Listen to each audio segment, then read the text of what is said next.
ఈగ ఈగ వెళ్ళిపో, ఇల్లు విడిచి వెళ్ళిపో.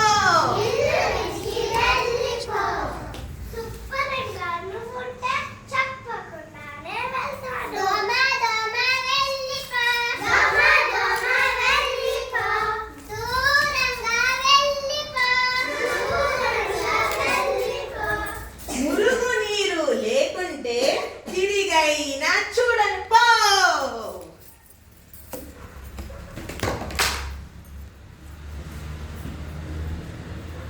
ఈగలు ఎక్కడుంటాయి? ఎక్కడైతే శుభ్రంగా ఉండదో అక్కడంతా ఈగలు వస్తాయి కదా. అదే విధంగా మనము శుభ్రంగా ఉండాలి. ఇప్పుడు మీరు ఏదంటే అది తింటారు, చిక్కీలు ఇస్తారు కదా, ఆ చిక్కీలు తింటారు, అది అంతా పూసుకొని తింటారు, అవునా?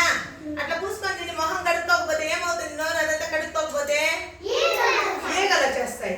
అప్పుడేమి నువ్వు శుభ్రంగా లేనట్లే కదా, కిందంతా రాలుస్తారు. ఆ రాల్చినప్పుడు కూడా కిందంతా ఏమవుతుందా? ఈగలు వచ్చేస్తాయి. ఈగను వెళ్ళిపోమని చెప్తే ఏమని చెప్పింది?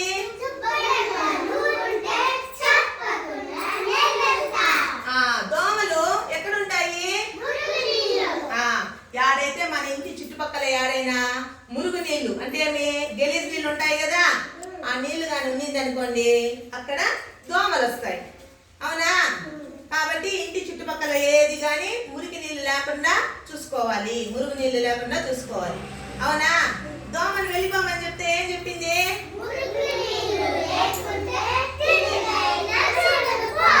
మనం శుభ్రంగా లేకుండా ఉంటే, మన చుట్టుపక్కల పరిసరాలు శుభ్రంగా లేకపోతే ఏమొస్తాయి?